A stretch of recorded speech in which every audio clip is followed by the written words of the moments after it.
The last thing you want to hear when you need your auto insurance most is a robot with countless irrelevant menu options. Which is why with USAA Auto Insurance, you'll get great service that is easy and reliable, all at the touch of a button. Get a quote today. Restrictions apply. Whatever the occasion, effortless elegance is right this way. Because Hilton brings you new ways to stay courtesy of the Nomad London. And it doesn't stop at award-winning dining in a space draped in velvet and illuminated by vintage chandeliers. No, this day goes beyond with unparalleled personalized service and attentive hospitality. Oh, and did we mention the Nomad London can be booked using your Hilton Honors points at Hilton.com? Hilton, for the stay. Is anyone out there? Another salesperson enduring the endless search. Exhausting. If you want to get right to the right conversations, you need LinkedIn Sales Navigator. Whether you're looking for new leads or strengthening existing relationships at your top accounts, get right to the right conversations with LinkedIn Sales Navigator. Try LinkedIn Sales Navigator now with a free 60-day trial at linkedin.com/trial. That's linkedin.com/trial. Terms and conditions apply! Llegaron los nuevos McCrispy Strips, listos para aventurarse en la mezcla de mayo ketchup, la barbecue que quedó en el fondo de la cajita, Hot Fudge Sundae y en la nueva Creamy Chili McCrispy Strip Dip. Los nuevos McCrispy Strips, ahora en McDonald's. Ba-da-ba-ba-ba. This episode is brought to you by Nespresso and Samra Origins by the Weekend Coffee Collection. Introducing Samra Origins. My collaboration with Nespresso is a connection to my roots, to my mother, Samra. Coffee that hits the right notes. It transports you. Crafted with unique notes and bold soaring flavors. Experience a taste that moves you. Nespresso and Samra Origins. Discover more at Nespresso.com.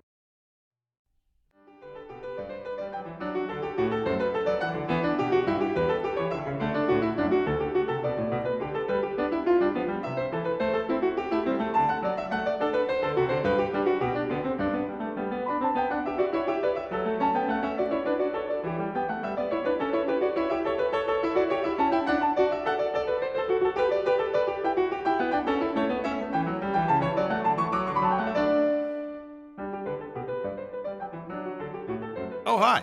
I didn't see you there. It's the Country Club Atmosphere, exclusively for Country Club tier subscribers at the Islanders Anxiety Patreon page. Thank you so much for your support and for your dough. And tonight, the conversation is about cons. Not people stealing your money or people in prison for possibly stealing your money, but conventions. We've all at this point been to some sort of fan convention for one thing or another. I've been to many Comic-Cons myself. I'll get into a story later on this episode about the most recent one I was at. But only one of us on this podcast has experience in creating a con from whole cloth that did not exist before and organizing one that ran for several years. And that's you. And I don't think we've told the full Francesa Con story on one of our podcasts. And we've alluded to it only a couple of times on Anxiety, but like the whole thing, I don't think we ever really like sat down and talked about like how it came to be, how you decided to, I mean, this must have been an enormous amount of work that got a lot of attention for a couple of years there, and it's all because of you. Well, yeah. Well, half because of me, and then half because of my partner in this endeavors, my friend Ron, who is from Clifton, New Jersey. Yeah. Beautiful Clifton, and is the man who introduced me to Rutt's Hut. So I am There's something forever. deep there. It's amazing, and I'm forever indebted to Ron, and I think about that relish all the time. It was so basically how it started was Ron and I were both freelancers, kind of out of college, just working for a variety of different outlets, and we worked for this company called Next Impulse Media. And Ron and I were both big Francesa guys, and I was like, we should do a Francesa Con. And I was working. My full-time job at the time was at an investment advisor company, like an actual like high finance job in the marketing department. I had no idea what I was doing. I think I've said this before, and it lasted lasted as long as Scott Gordon did with the Islanders. Like it was I was the go guy at the marketing firm and or marketing department, and I hated it too. like the whole time I was there, I just felt trapped. And we came up with this idea and we threw it to the guys who ran the company, and they're like, yeah, like they were both West Coast guys.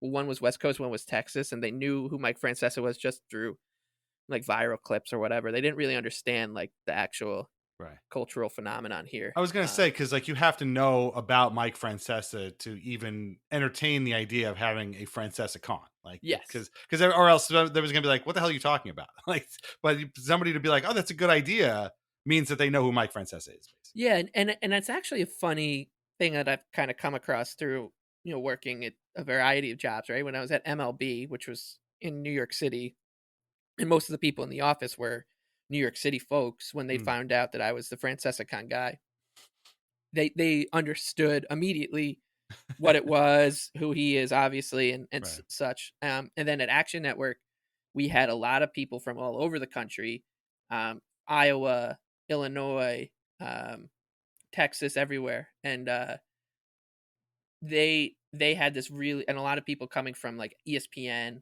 and kind of legacy media outlets, and they were like, I hate Mike Francesa, like asshole guy in New York. Like they didn't understand the kind of tongue-in-cheek part of it all. Like they didn't have the right sense of humor for it. But these guys did, and so they said, yeah, sure, we can see it. If it works, we'll go with it. And so we like created like a flyer, which I think you could still find online, like the original flyer. Bron's friend is like a graphic designer. He made it for us. We picked a day just on a whim. And we're like, we're doing it in New York City, and it's going to be a bar crawl. We didn't have any bars lined up or anything like that at the time. We just said we were going to do it, and it took a life of its own from that point on. It was picked up by like the Daily News, Barstool Sports, and all those kind of places. I have an article here from Rolling Stone, which was about the second Francesa. Yes. So yeah, it picked up a lot of momentum after that first one. Yes. Yeah. Well, yeah. So I can't remember what outlet put it out, but the article that really gave us, made it seem like, oh shit, this is real, was someone wrote a headline which was Francesa con is real but shrouded in secrecy. That's funny. And so yeah, all of a sudden I started getting calls from like all over the place, people tracking down my number, etc., while I was at work, and like doing interviews and stuff. And from there we had somebody reached out to some bar called Saloon, which was on the Upper East Side, and they were like, we can be the headquarters if you want, we can fit X amount of people. And we're like, okay.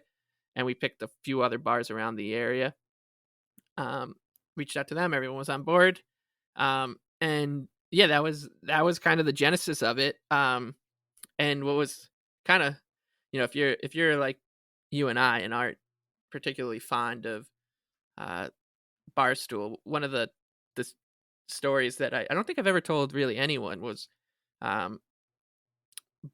we gave all our money to charity from Francesa con, from all of them.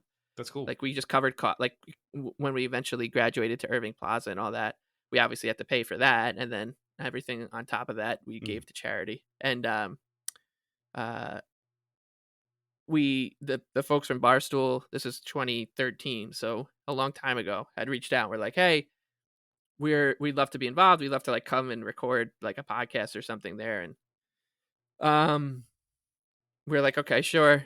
Just so you're aware, like this is how it's set up. We're selling T-shirts, and the reason we were selling T-shirts was to make back the money we were putting down to rent the bars, and then anything on top of that we go to charity. And they're like, yeah, cool, of course, like we're totally on board with charity. And then of course that day they show up with their own T-shirts. Oh no, the day before actually they start selling their own T-shirts for the event. We're like, guys, right. Like we kind of told you exactly like how this, like now it not, and it sounds petty, right? Oh, you can't sell T-shirts. We're selling T-shirts, but it was, the whole point was that this money's going to charity, and theirs wasn't. But well, and this was also your only source of income for this thing, and like the whole point is like it's going to pay off here and go to charity. So like Right. your t-shirts were supposed to work two ends, and they just decided like, no, we'll take half of whatever, Right. you know. And Like, what? they tried to like kind of make it feel like they tried to play it off as Mm. you know, as they were wont to do, especially back then, like as it was like their idea. Right. It was very, so that was strange. But anyway, so the whole thing, you know, that was a wild day, night in the Mm. city. Most people didn't even make it out of the first bar. We had a couple people reached out to us because that was also the weekend of the Super Bowl at MetLife. Oh, was it? Oh, wow. So that's why we picked that date. Now it's coming back to me. So we picked that okay. weekend for that, and we had like PR people for different like former athletes, etc. reach out to us. Jack Youngblood, who was like a linebacker in the really violent era of the NFL, he came. Jeff Cumberland, who at the time was playing tight end for the Jets, came. Right. And then the most famous kind of piece of Francesca Khan lore, maybe ever, was Amir Khan, who at the time was a championship boxer from England. He's like a Pakistani Brit, and he was chasing down Floyd Mayweather. He was trying to fight Floyd Mayweather for years. And his people reached out. They thought we were having like a big Super Bowl party. And we're like, yeah, sure, come. And then he showed up and took a picture with us. And the best part was, so Jeff Cumberland knew who he was, and he was like really geeked up. So there's a picture of me, Ron, and a couple of our buddies who helped us with the event. Jeff Cumberland and Amir Khan, like right in front of Salute with our boxing fists up. So then Mike, you know, the thing goes off, it goes well, it's covered in a bunch of different New York outlets. And the next day, Mike is doing his show, and he goes, yeah, and I heard the owner of the Jacksonville Jaguars showed up to Francesca Khan. Oh my God. Because the guy wrong who owns con, it, Mike. yeah, the wrong con. Ouch. But during that same show, he reached out to me. He got my number somehow, reached out to me, and it, you know, that's 12 years ago. I've been texting with Mike Francesa on and off, you know, not to toot my own horn, but I've been texting with him quite a bit over the last dozen years, and it started at that show with that show that he recorded afterwards from the M&M studio at what's that candy store that was in the city forever? Oh, Dylan's? No, FAO Schwartz. Oh, right, yeah. I believe, yeah. They like sponsored it or something. Wait, FAO Schwartz was a sponsor for... Not for Francesca Khan, but like they had like Mike. All I remember is Mike was doing his Super Bowl show with a bunch of M&Ms around him. Okay.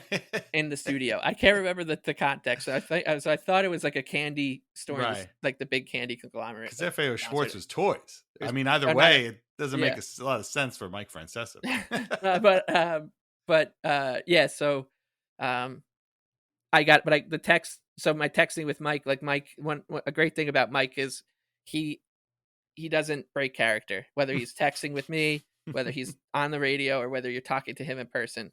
He doesn't break character. And the text I got was, is this the guy from the event yesterday? I said, yep, this is Mike. It's nice to meet you. Thanks, whatever. And he said, I'll come next year. The money goes to charity, right? And I said, yep. So then he said he was coming. And from there, it really took on a life of its own. Right. Mike said he was coming. We had to rent out a Irving Plaza because the first event was totally free. We were like, yes. And we had a few hundred people sign up. And for the second event, we had to charge because we had to rent a venue. It was like, I can't remember, $25 or whatever. And the tickets sold out like really quick because Mike was coming. And then there were rumors that, you know, Mad Dog was going to come, and he didn't. He came the next year. But that's when like the Rolling Stone article was written about that Francesca Khan at Irving Plaza. Katie Baker from Grantland came as well. And so it was we did that one, then we did the one with him and Russo the next year at Irving Plaza once again. And after that, we're like, I don't know if we could do this anymore. Because that third one got God, was it the second one or the second or the third one? One of them the original one got snowed out. But Mike went on the radio because there was this, hellacious blizzard forecasted in the city, and all the callers, people were calling, be like, Mike, I'm coming in for FrancescaCon. What's the word on it? And he said, rain, sleet, or snow, it's going on. And that wasn't true at all. Like we had a force majeure clause in our contract, and basically the lady we were working with at Irving Plaza was like, look, if it gets to like 4 or 5 inches even, like you should enact that clause and get a rain date. So we did. But he went on with Katie Nolan too, and said the same thing. And we're like, no, that's not true. But you had 4 altogether, right? Was that? I think it was 3. It was 3. So then the fourth one was basically snowed out. The third one was snowed out. Okay. And then we just did it like a month later. Oh, okay. That's all. Yeah, we were able to postpone it, and we had a lot of fun with the marquee in front of Irving Plaza. Like anytime Mike would say something about the show, like we'd have them reflect that on the marquee. So when people showed up to that second FrancescaCon, Mike famously said that it was 1,000 people with nothing better to do. So like there's a picture of the marquee at Irving Plaza, and all it says is 1,000 people with nothing better to do. And then when he announced on his radio show that it was canceled or postponed, he said he had a really great line where he just says, I don't know, can't fight nature. And so the for the postponed for the rain date, the marquee said FrancescaCon 3, can't fight nature. What was that did you like call them and be like, hey, you got right, can't fight nature on the marquee, or they just that's really funny. We just would email them and be like, here's the artwork that we're gonna be like, whatever, and for the projector, and here's what we want the marquee to say. Yeah, that's really funny. I mean, it's awesome that it's crazy that a bar crawl turns into 2 sold out shows at Irving Plaza, right? Like that's just like that's really not supposed to happen. I remember seeing a Kevin Smith movie at Radio City Music Hall. It was a movie he made called Red State, and he was there answering questions and stuff. And I remember when he first came out, he was like, the first thing, if you leave here with learning one thing, I want it to be that anybody can rent out Radio City Music Hall.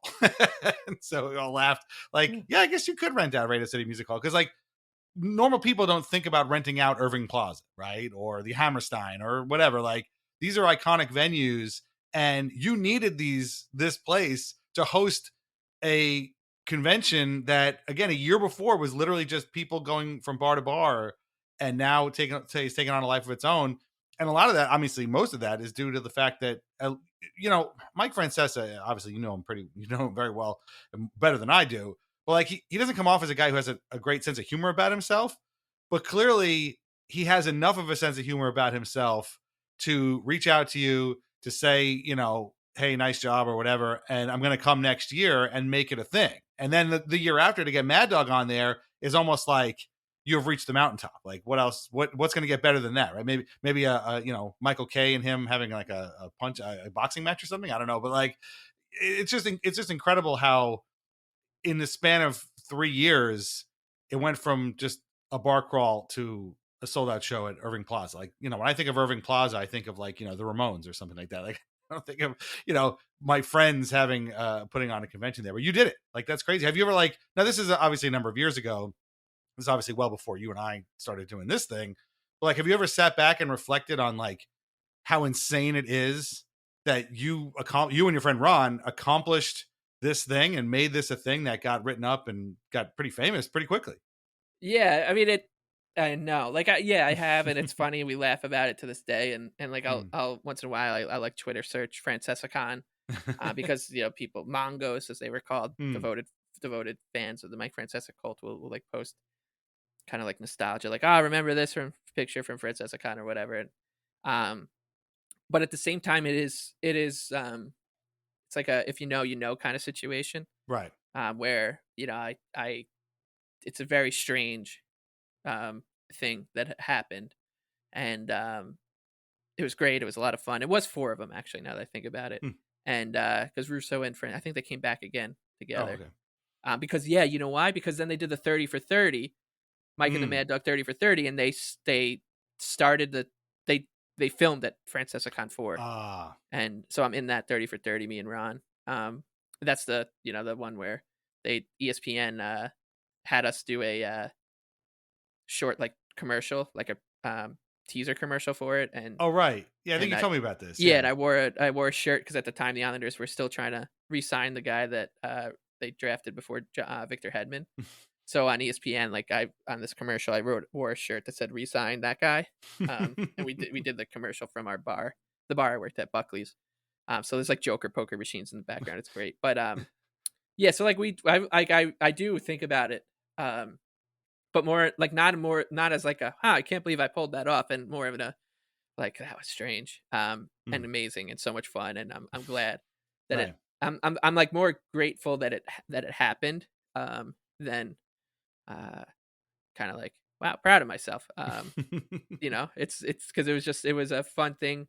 I mean, it was bizarre to see the first one, especially. Just we didn't think anyone was gonna come. Like Yeah. we had people who signed up for the free tickets or whatever.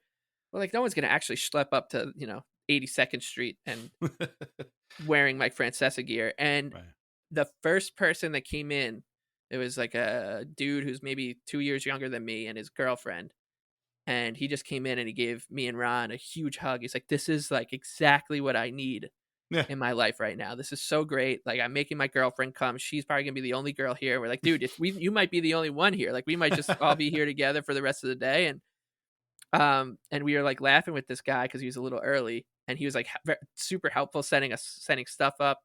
And then the door opened again, and like just the first person who came in full costume, and I was like, holy shit, like this is gonna get really weird really quickly, but in a good way. And that's exactly what happened. Like people showing up in Pope costumes, Diet Coke costumes. And it was so we have joked about like doing a the 10-year anniversary of the first one has already passed, but doing like a reunion FrancescaCon sometime down the road. But that's very, very far off. Yeah. Well, and the fourth one was in 2017. So, I mean, you could wait 2 Yes, years and yes. have kind of like the anniversary then. But yeah, no, I mean, it's a remarkable achievement. And it's funny too, because like, I totally believe you when you're like, who the hell's going to come to this thing? I mean, on a much smaller scale, I kind of felt this way about our live event that we had. I was like, who's even going to come? And then people show up and you all have a great time. Obviously, again, that's a much, much smaller scale than what this was, but it goes to show you this sort of like the power of the collective, right? Like Mike Francesa, obviously he still has the app, he's still doing what he does, but like if you weren't there and maybe you're too young to know, or maybe you weren't in New York at the time, to understand the power of WFAN at its peak, and Mike and the Mad Dog in particular, is something that like almost, I don't know if we as a society will ever have this sort of collective experience again in any way, like especially in like a pop culture way, especially in a sports way. Like right now, really just the Super Bowl is the one sort of collective thing we have. But like if you were in New York, even if you hated WFAN and hated Mike and the Mad Dog, and like, oh my God, I can't stand these guys. I can tell you exactly when I stopped listening to Mike and the Mad Dog was when the Mets qualified. Who was it? I think the Yankees actually qualified for the 2000 World Series after the Mets did. And I was like, I can't listen to this channel ever again, because this is going to be a disaster for 2 weeks. This channel is going to be absolutely nuclear toxic. And I don't want to come anywhere near it. And I started listening to, tapes or whatever in my car. But like WFAN was a zeitgeisty cultural touchstone for so many people. And the reach of somebody like a Mike Francesa, who by this point, I guess he was still on WFAN because he hadn't quite retired yet. But like Mad Dog had moved on. Still, this person touched people in a very real way that was like that guy said, like something that he just loved to have and wanted to have, and share it with his girlfriend and come and enjoy time with other people who like-minded individuals who also share a passion for this thing. I keep using passion and Mike Francesa in the same sentence. It's a little bit weird, but you get what I'm saying. Like people coming in costume and stuff. Like where else are you going to go in costume? Like I'm looking at an article here from Newsday with a bunch of pictures from the fourth one. There's a guy dressed up like a can of Diet Coke.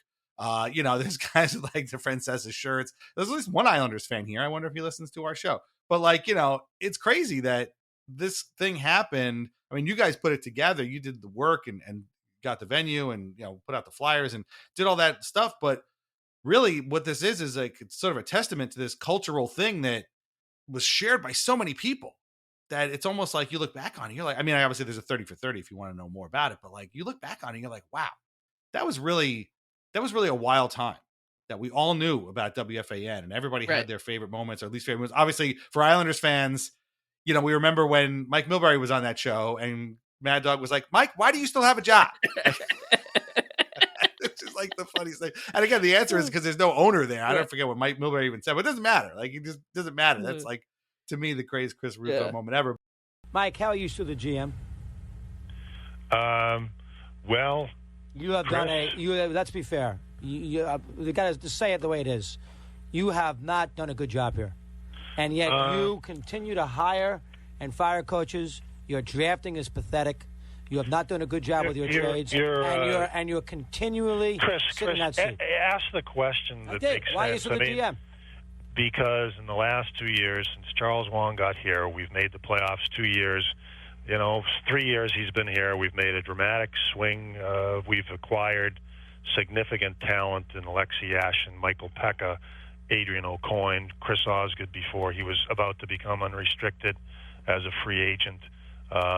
We've drafted well enough with guys like Conley or Payet to acquire a guy like Pekka, and we're now in a position where we're in the playoff run 2 years in a row, and for that, I guess that's how I've kept my job. Now, if you have other criticisms, I do. I'm happy to answer the question. Yeah, it's just a crazy time, and you think back on it, like, wow, I don't know if we'll ever have that again. Yeah, and it's, if you were to ask me like the best representation of New York at its best, right? Like, it might just be Mike and the Mad Dog and the WFAN kind of power days of when the Yankees, early 2000 Yankees, Knicks for sure. Oh God, there was just nothing like it. And it kind of just changed. They changed sports. They kind of I mean, Mike will be the first to tell you, like they set the kind of the path forward for sports talk, not just radio but TV shows. Like, there's none of this ESPN bullshit without, with the Pardon the Interruption kind of shows, etc., without Mike and the Mad Dog and all that stuff. And so it just became this powerful force. But it was just so New York, and it wasn't like a forced thing like it is now. You listen to WFAN now; it's basically, you can hear in the background the producer being like, "Be more New York. Say hot dog. Say you like mustard on your hot dog. Say chopped cheese sandwich." Like, it's like that. It's not, and I think that's something I remember talking with Katie Baker about, was when we decided to have the second FrancescaCon, we had the conversation about being like, should we just make it like a New York sports thing? And instead of just Mike, like, it could be a whole thing where we're like, it's a celebration of New York sports. And Ron was like, Mike kind of is New York sports. Like, it kind of just like naturally becomes that. And he was exactly right, because people would show up with like, their Eli Manning jersey, or a Rangers jersey, or an Islanders shirt, or a Mets shirt at FrancescaCon, and that's kind of what it became. And as you said, like, it really is like the power of community. No matter how like big or small your community is, if you're a part of one, it can take you places. And this one took me, it took me to some interesting ones. Perhaps just to wrap this part up, was that the borough president of Staten Island, former borough president of Staten Island, Jimmy Otto, was a FrancescaCon guy, and he got wind of it. Knew we were donating money to Teddy Atlas Foundation, which is Teddy Atlas is a famous boxing trainer from Staten Island, a proud Staten Islander, and loved Mike and was like, I got to be a part of this. And when we donated all the money to Teddy's foundation, he invited us to this dinner 2 years in a row, like a charity dinner on Staten Island. I swear to God, like, if I ever had if I could just retire tomorrow and not have to worry about anything, and just devote my time to writing a screenplay, I would write a screenplay about this charity dinner because it was the most Staten Island thing you can imagine. It was in a hotel, just one of those hotel catering halls, like a Hampton Inn or whatever, Hilton, and everybody. If you just close your eyes and you imagine what a Staten Island like sports Teddy Atlas dinner foundation would look like, that's exactly what it looked like. It's exactly what it sounded like. The big kind of Sopranos aesthetic going on with a lot of people. In fact, there were some Sopranos there as guests of honor. Tony Sciarippa. Oh wow. Paulie Walnuts. Russo was there, and I'll never forget Jimmy Otto. We sat at his table, and he just goes, "Guys, I want you to just watch Russo all dinner. This is what I do. I come to this thing every year, and I just watch Russo. He's nuts." And so we did that. We watched him, but it was just like, it was the most Staten Island people on the planet all congregated in one hotel lobby, and then Ron and I, and we were just absolutely bombed because it was an open bar, and we were guests, and we got like an award, and there's actually a running joke among all my friends that I got so overserved that Willie Randolph had to tell me to mix in a water, which is untrue. But now anytime people just who have most of my friends don't know it's not true. They still think that Willie Randolph told me to mix in a water. Well, considering all the names and all this entire story that you've been telling this whole time, I would totally believe that Willie Randolph. Exactly. Like there's this great picture where Ron and I were about to take a picture with Mr. Met, and I don't know how it happened, but Ron got pulled off of stage left, and then it was just me, Mr. Met, and some random big Italian dude from Staten Island. So it's just the three of us. It's one of my favorite pictures ever. So that's where this community brought us with Jimmy Otto, and he sent me the funniest email of all time, which was, and Jimmy still works for the city, so I hope nobody goes and tattles on him for this, but I'm gonna tell the story because it's so goddamn funny. At the second Francesca Con, there was a big "fuck Michael K" chant. Yes, which is still on YouTube. And so for the third one, when the snowstorm came, he sent us an email. He's like, "Mike, Ron, I'm so sorry. As much as I'd love to be drinking beers and screaming 'fuck Michael K' at the top of my lungs, I got to be there for my borough. Best of luck. Hopefully it gets postponed." And Ron and I just cherish that man to this really day, funny. Jimmy Otto. So if he ever runs for mayor and you're living in the city, I don't care what his politics are, just vote him in. He's clearly a man of the people. If he is that Francesca, that's really funny. I'm definitely I'm with your friends. I'm definitely gonna pick you getting talked to by former Yankees great Willie Randolph, and former Mets manager too, Willie Randolph, being like, "Hey man, you all right?" Like that. I can just imagine that. But that's really funny. But it's just like you created this thing from scratch, and you almost, this whole community came up. And do you ever hear? I mean, obviously you talked to Francesca a little bit. Do you ever hear from people like that are like, "Oh yeah, I was at Francesca Con." I mean, obviously besides Jimmy. Yeah, like at Action Network, there are a couple people who were like, who were there. One he was like, "Dude, I still have I would send him the tweet from time to time while we worked together. He didn't last as long as I did there, but he like was complaining. I guess he was like tweeting at us, complaining about the location. He's like, "I can't believe you guys are making everyone schlep all the way uptown for this. Like, no one's gonna show up." No, and then he's like, "Yeah, I came," but it was so yeah. And then I Chad Millman, who I talk about a lot on Islanders Anxiety, just in terms of on the media side of on sports, like sports media, because he was the editor in chief for ESPN, and is a friend of mine now. He after he hired me, he came up to me in the office like the first time we met in person and was like, "I just want you to know the real reason I hired you was because of Francesca Con." I was like, "Oh, how do you know about that?" He's like, "Dude, like I was the editor of like ESPN the magazine and ESPN.com, and I'm very good friends with Bill Simmons and Katie Baker. I'm gonna know these things if I look you up." And I was like, "Oh yeah." Really, that was I think the funniest part of people at work bringing it up. And this is a topic for a whole other episode of this show maybe, but that was a time when ESPN was fun.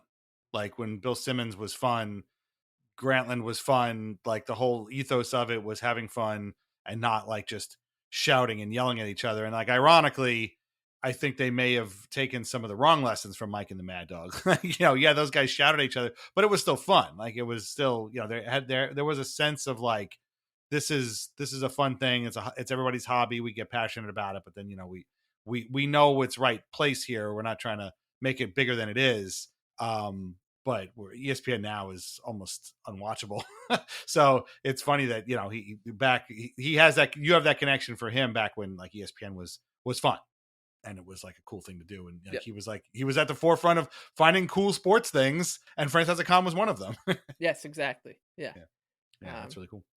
Yeah. So it was, and I think that's, just sports in general, right? It's just like everyone kind of lost their sense of humor, but yeah, that's, still the abridged version of Francesa kind of. One day we'll get the whole full oral history of it out there, and but I need Ron for it because there's definitely more to it.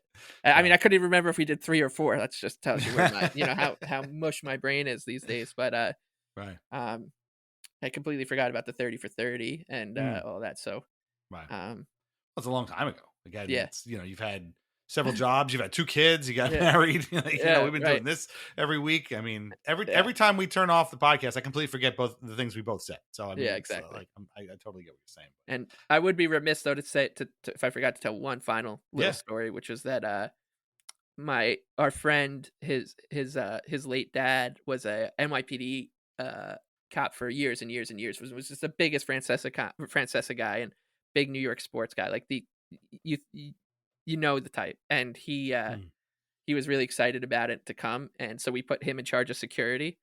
And he loved it. Like he was like walking Mike, telling people to like back off of him. So there's a great clip. There's like a great clip of him in the 30 for 30. You see him just like walking Mike through the crowd, and it's just it was just the best. So that's really funny. Yeah. I can totally picture him too without ever actually knowing. Yeah, him. Exactly. Yep. Okay. Yep. That's really funny. No, that's cool. But I mean, to create something like that is really remarkable. And I mean, I'm very proud of the community we've created through Islanders Anxiety and Weird Islanders and this Patreon. But I mean, to get written up in Rolling Stone and make ESPN and make national news is really, really cool. And hopefully you guys will get to do the oral history or maybe get your own 30 for 30. That would be really cool too. I don't think they do those anymore. I don't know if they still do the podcast. They were really good too. But no, that's really cool. And I'm glad we were able to finally tell the whole story, because I know we've been doing this for 10 years and it's like, we've kind of danced around a little bit. Hey, business owners, we know you know the importance of maximizing every dollar. With the Delta SkyMiles Reserve Business American Express card, you can make your expenses work just as hard as you. From afternoon coffee runs to stocking office supplies and even team dinners, you can earn miles on all your business expenses. Plus, you can earn 110,000 bonus miles for a limited time through July 16th. The Delta SkyMiles Reserve Business Card. If you travel, you know. Minimum spending requirements and terms apply. Offer ends 7/16/25. Ryan Reynolds here from Mint Mobile with a message for everyone paying big wireless way too much. Please, for the love of everything good in this world, stop. With Mint, you can get premium wireless for just $15 a month. Of course, if you enjoy overpaying, no judgments, but that's weird. Okay, one judgment. Anyway, give it a try at mintmobile.com/switch. Upfront payment of $45 for 3-month plan, equivalent to $15 per month required. Intro rate first 3 months only. Then full price plan options available. Taxes and fees extra. See full terms at mintmobile.com. This episode is sponsored by Friskies, who would like to tell your cats hi. Now, if that didn't get your cat's attention, there is one thing that always does the trick. Just pour some Friskies crunchy food in the bowl and you'll hear those paws come running. Works every time. With so many Friskies choices, you can always bring your cats running from their secret napping spots. There's always more to explore. See for yourself at friskies.com or visit your local store.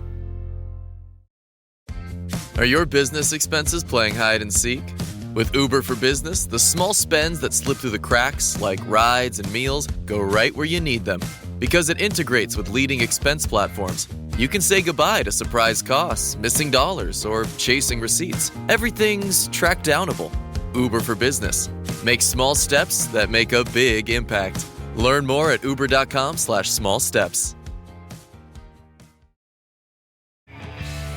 At the Hyundai Getaway Sales Event, get deals so right, it almost feels wrong.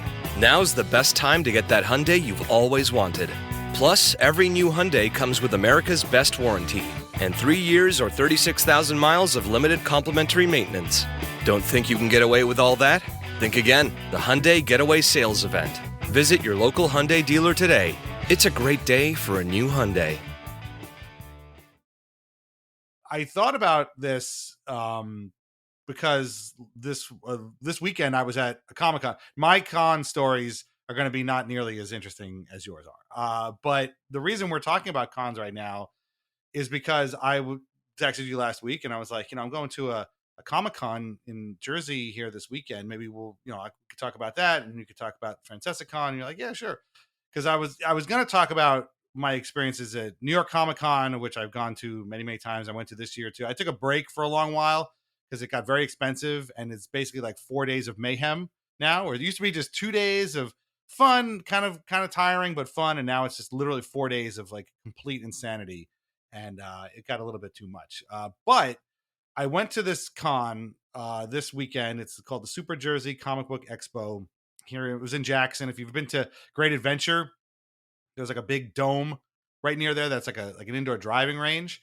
And that's the dome at Adventure Crossing. I mean, it's a kind of stupid name, but this is the second year they've done it. The first time was in 2023, and they had it at Bellworks, which is about 20 minutes from me here. And if you watch Severance, you will know Bellworks because it is the Lumon building. And I was there before it was the Lumon building for this very small con. This time it was a lot bigger, and I had a great time. My friend Conrad came with me. I met some people. I met a guy named Jim Shooter, who was a big editor at Marvel Comics for a long time, was there when my favorite comic, G.I. Joe, was coming out. I got an autograph of, I met Bob Budansky, who wrote all the Transformers stuff.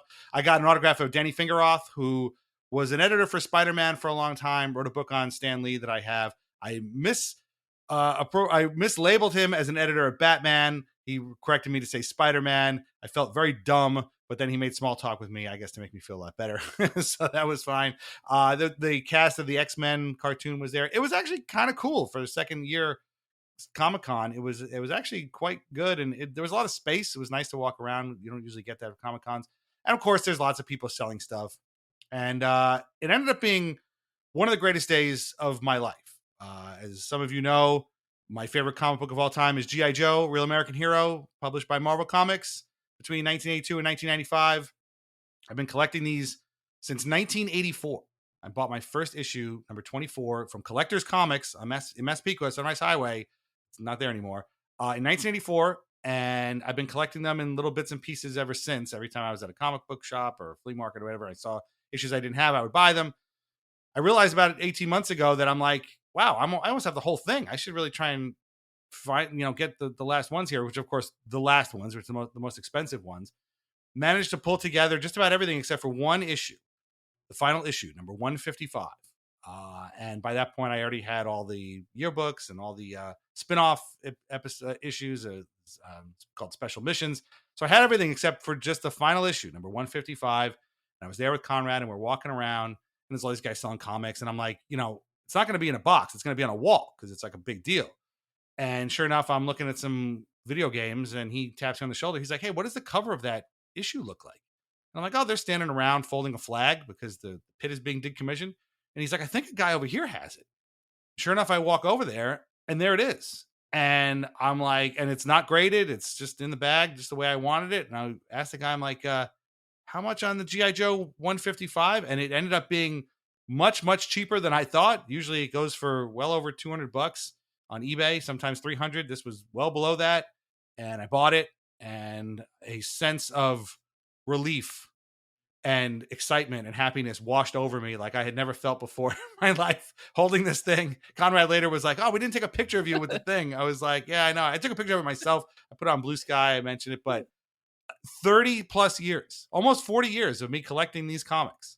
I finally have all of them, and I can't even explain how excited I am. I'm still excited talking about it now. Even my wife and daughter were like, oh my God, you did it. Like they were excited about it. I was like, yes, I've done it. I did it. Yeah, it was a lot of work, but I did not expect that going into this, kind kind of, it's only the second year they did it, and it was there, and I wish I had kind of made a bigger deal about it at the time, but I was so happy I couldn't believe it. So, it's one of those God, it's just one of those moments, right? Like where you are feeling something totally unique that nobody else in that moment on the planet is feeling, and it's over the most. I mean, if you stop someone in the street and you're like, and where they stopped you and they saw you were kind of getting overcome with emotion, and they're like, "Oh, well, what happened? Are you okay?" And you're like, right. You won't believe what happened. And you explain what you did. They'd be like, "All right, let me get you out of here, buddy. I'm gonna bring you over. Bring you downtown." There's nothing better than it, though. There really isn't. I mean, I made a video for my Instagram, like explaining this whole thing. It was a 5-part video explaining this because I had to get it out there, and like, you see people liking it. It's like people from my gym, like all kinds of my friends' wives are all like, "Oh, that's great for you." Like, I was so excited. My boss was like, "Hey, congrats," so because they know how much I love G.I. Joe. And I got to say shout out to our listener, Alex Richmond, who's also a big G.I. Joe fan in Ottawa. Your boys are playing today, so keep up the good work. But yeah, no, it was really cool. And the con itself was great. Again, we had a good time. You very rarely find a lot of elbow room at Comic-Cons, but this was really cool. And Michael Jai White was there. He's an actor. You may remember him. His first big role was he played Mike Tyson, an HBO movie. He was in The Dark Knight. He was the gangster Gamble who gets killed by the Joker in his pool room. So it was really cool. But to me, I mean, just finishing that collection, I don't know. That's another thing too. Like, I don't know if you're not as big a collector as I am, but you love tchotchkes. We talked about your Don Bradman milk pouring thing. You appreciate the value of some good collectibles. But like for something to be working, I almost don't even know what to do with myself now. And like I kept finding myself looking through boxes and looking at walls. And my friend Conrad was like, "Dude, you don't have to look anymore. You're done. You don't have to look." Like, I know, but it's such a habit. I'm just so used to it. Yeah, so it's like when people ask, like, what would you do if the Islanders win the Stanley Cup? And you're like, I don't know. I don't know. Like, what do? You stop. Like, if you go, I wonder if you would be able to recreate, like, if you went piece by piece and were like able to write how you acquired that particular issue, all those issues. Yeah, exactly. Oh, I don't even know. Some of them I've had since I was a kid. Again, that's what I mean. I wonder like how far back you could go, because that's that would be quite an adventure. It's just oh god, yeah, there really is nothing like that, and trying to explain to somebody like the journey that you just took, and you've been talking about this for years, and I just always assumed like, it's just never, this is just this is great. This is like something that will keep you occupied for your whole life, and now it's just suddenly, it's a happy ending, but it's over. Like, that's why the first question I asked you when you told me was like, I was like, well, what do you do now? and you had it in the holster. You were ready to go. I do. So in going through a lot of my old comics, because I wanted to get something signed by Jim Shooter, because again, he's a legend. He's a bit of a divisive figure, but to me, it's funny. Like the thing that makes him divisive is that he actually wanted the artists and writers to be done with their books on time in the late 70s, early 80s at Marvel, which was apparently like a very controversial concept back then. And so I just found it funny that he was like, yeah, you got to have this done. Like, what? So he may have worn out his welcome a bit later on. But he and Larry Hama, who wrote G.I. Joe, had a great relationship, because Jim would say, Larry, I need this book done by this day. And Larry would be like, okay. And he would just get it done. But I didn't want any of my G.I. Joe comics signed by him, because I know I was going to keep them in the box. So I ended up finding an old issue of Fantastic Four that has a real all-star team at the creative level. It was John Buscema did the drawing, Joe Sinnott did the inking. Joe Sinnott, by the way, a friend of Stan Fischler's, and I wish I had met him when Stan said that to me. I was like, I just said, "Oh shit, Joe Sinnott?" I didn't know at the time. Jim Shooter, obviously, Marv Wolfman wrote the script, so I think he's the guy who actually replaced Jim Shooter as editor-in-chief maybe at some point. But in any way, in going through these old comics, I found that I had 6 or 7 issues of Marvel's Battlestar Galactica series, which came, I think, was between 79 and 81. That's basically when the show only ran for one season, but the comics kept on going. And of this, I have, like I said, 6 or 7 issues, and I was like, how many of these did they even make? Turns out they made 23. So it's possible I have literally a third of the entire run. And I was like, you know what? I told my wife too. I'm like, I think I'm just gonna try and finish off this Battlestar Galactica run. It's so stupid that you talk. I mean, listen, like, G.I. Joe is a cultural thing. Like, they still make the toys, they still make the comics. Larry Hama is still writing the comics, just for Skybound, who's the current publisher. And it's like, it's a thing people know. The cartoons are still on. And, people like myself and Alex, they raise their kids. They know about G.I. Joe. Battlestar Galactica, that's still kind of around. You got to be a real nerd. They had the remake. It was terrific. There's always talk about a new reboot or whatever happening. But these Marvel Battlestar Galactica comics, I don't think anybody knows they exist except for maybe me and some of the people that worked on them. So I might just do that. I also realized that I still have my first issue of the A-Team, which was another Marvel comic that came out in the 80s. And I was like, how many of these did they make? Turns out they made 3. So I might try and snag issues 2 and 3 to complete that collection too. But no, you nailed it. Like, it's a perfect analogy to what would we do if the Islanders won the Stanley Cup? Like, we used to get people all the time saying like, oh, you're going to need to change your Twitter handle from Culture of Losing because the Islanders are in the semifinals. And I would be like, yeah, I'm going to wait on that. We'll see how that goes. So I don't know if we would, people are going to be like, you have to change your name from Islanders Anxiety. It's like, no, I think even if they win the Stanley Cup, we would have anxiety about it. But it was pretty wild. And I'm going to remember it. Now, the other thing is like, I bought a box. Like, I have a box, but I bought like a nice box to put them in. So I don't know what I'm going to do with them, but I've already told my daughter Josie, I'm like, this is your inheritance. Like, when I die, this is what you'll have. This is what I'll have from my father, is his collection of G.I. Joe comics. I'm sure she's going to really give a shit about. But it was really cool, and the con was really cool, and I hope they do it again. I was the guy who organized it. It's actually funny. I didn't even ask you, like, the Francesca Con I'm sure there were moments of stress. I'm sure there were moments of like, what am I doing? Why am I doing this? How am I going to pull this off? This is insane. Why are we doing this? The guy who did the Super Jersey Con, and I got to tell you, as a attendee, I had a great time. I thought it was really well done. Had a lot of fun. The guy who organized it was just writing a thing about how, like, all the things he forgot about, how he, felt bad that he neglected his family for a few days. Like, artists were looking for him, couldn't find him to ask questions. Guests were angry. And I'm like, dude, that was not my experience at all. So, like, I'm sure running a con has its stresses and things that you probably experienced. This guy definitely experienced. He didn't have as much fun at this con as I did, and he's the guy who organized it. Like, do you remember any kind of like stressful moments or like, second thoughts? Like, Jesus Christ, what are we doing? I don't think we ever had second thoughts, because I think though we established like a pretty good almost like a rapport or some trust with like people after the first one, which was like, hey, were you trying to use this for a force for good?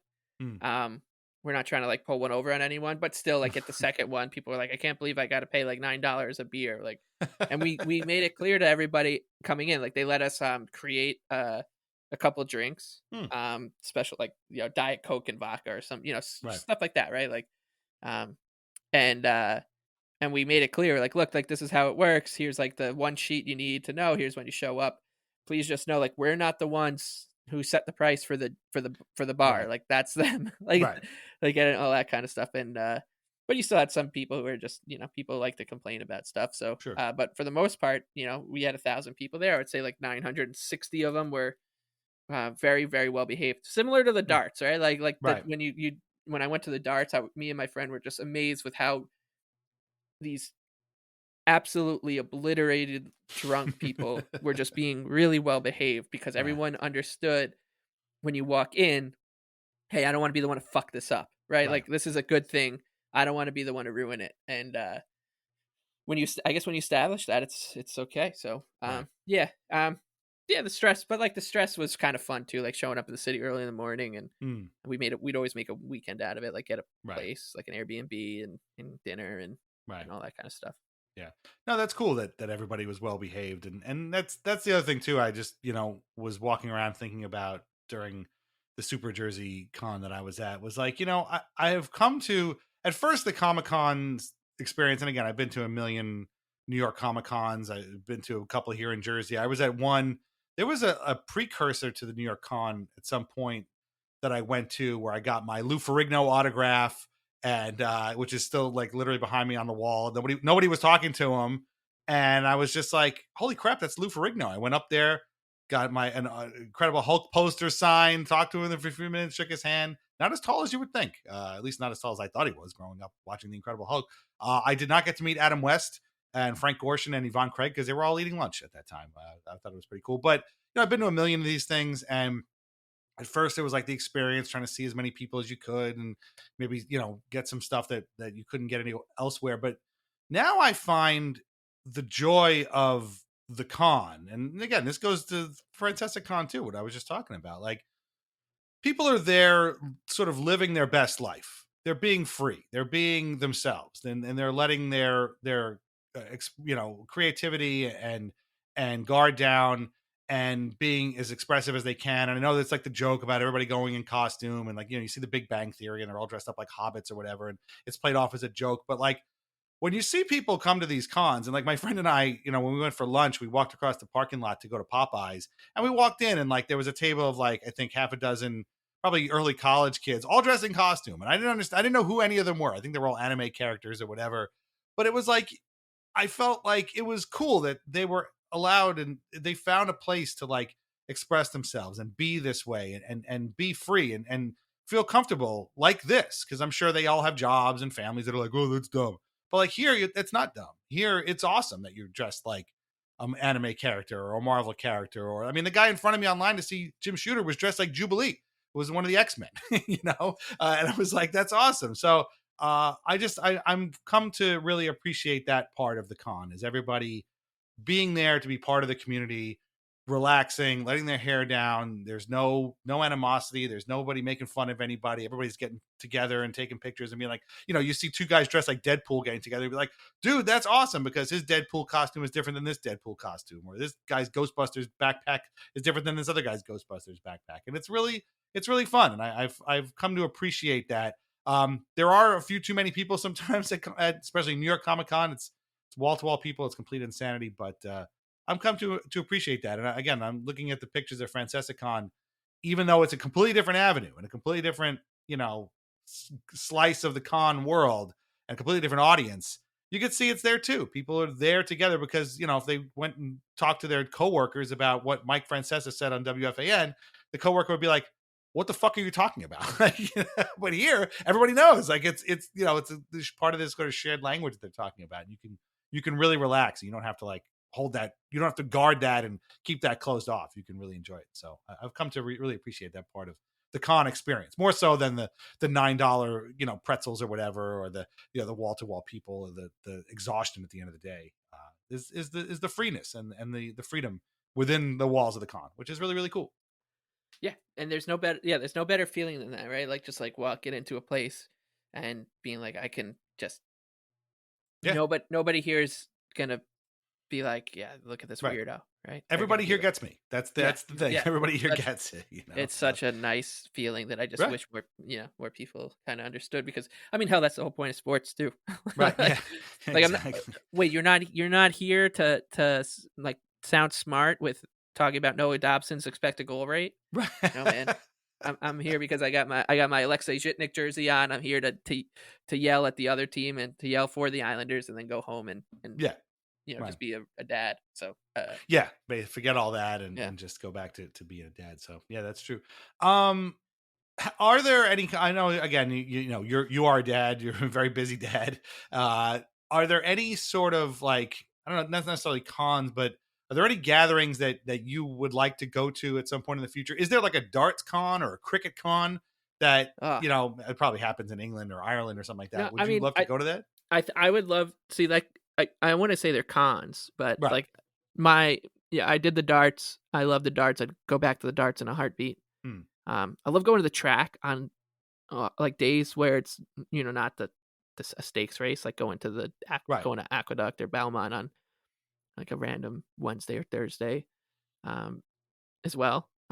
You feel kind of part of a community there. But I like the next thing I got to do on my sports bucket list is to go to the Ashes over in England, the cricket series, and because not to get into that, but like it's just a cricket is kind of like the cricket fans are kind of divided in two different camps. There's the purists, the country club snobs, like golf kind of like, and then you got the other folks who are just showing up and they're there to just have a rollicking good time and sing and play trumpets and so yeah, I mean that's I guess for me, like that's what it is. Like I just want to, I want to kind of dive into those kind of cultures as much as I can. So that's the next thing for me. Hopefully, at some point I can get over there. Right. That's the one in England, not the one in Australia, is it? So they alternate. Oh, okay. So it's every 2 years. So this upcoming one will be in Australia in the Australian summer, and then the next one would be in England in the English summer. So yeah, it's I mean, I'd love to go to Australia, but Australia's far away. You know? Yeah, I was gonna say, very rare that England is the closer of the two options you have there. You know, like it's only a 8-hour flight as opposed to an 18-hour flight, something like that. So no, that would be cool. I guess it's kind of like if you're like an enormous baseball fan, you would like to go to a World Series at one point, right? So like just to kind of experience and be like, yeah, I was there. Or if you go to, I have no desire to go to a Super Bowl whatsoever. I mean, it was literally played here in New Jersey, and you could not have paid me money to go to that Super Bowl. But you know, I guess if you are, or I guess for some people, I mean, my wrestling is only AEW, but I guess for a lot of people, going to see WrestleMania would be a big thing like that. So yeah, that for you is the Ashes. For me, it would probably be San Diego Comic-Con. Every time I go to New York Comic-Con, I talk with our friend Keith Dallas, and it's one of my favorite stops at the con because he's got his booth with his publishing arm and his his books about the Flash and stuff. And I just, he's always like, you got to get to San Diego. And I'm like, yeah, I know, I'd love to. I would love to get to San Diego because the whole town basically becomes an entire con. And like, you could just have a great time. And obviously it's San Diego. The weather's constantly beautiful. And again, much like I was just saying, like the whole town just gives itself over to this fandom, and it's a lot of fun. And I just would love to do that. But, going to New York Comic-Con is already kind of a big endeavor, and you got to plan it out and make sure that, you take a day off, or my wife's not doing anything that day or whatever. So San Diego is an even bigger deal because then they're going to want to come. So maybe one day we'll get to go. We hope you've enjoyed this trip down Con Lane. It was great. It was great to hear the Francesca Con story. Any final thoughts on your incredible baby that you created here? This was your first baby. Now you've had 2 actual babies, but then you had this beforehand that really had a lot of cultural impact. No, I mean, I just hope that one day we can kind of just wrap it all up. We didn't ever really get a chance to kind of send it off in style. It just kind of naturally we couldn't do another one. So to do something to like wrap it up and give it a send off would be nice. Yeah, I agree. Maybe it'll happen. Somebody listening to this, let's make it happen. You got the source right here. Thank you very much for listening. We really appreciate it again. As always, sorry this episode came out a little bit late, but we got it in just under the wire. And we'll be back next month with another Country Club Atmosphere. We got a great episode of Weird Islanders podcast coming up in a couple of days. You're going to want to hear it. I'll just tell you, it's about Ken Morrow and about his great book, but we snuck a couple of Weird Islanders in there as well. And Alan Krita is the guest who co-wrote the book with Morrow. It's absolutely a fantastic episode. So please check it out when it comes out on Friday. And we'll talk to you again in a couple of weeks for Anxiety. All right. Thanks a lot. Talk to you soon. Bye-bye.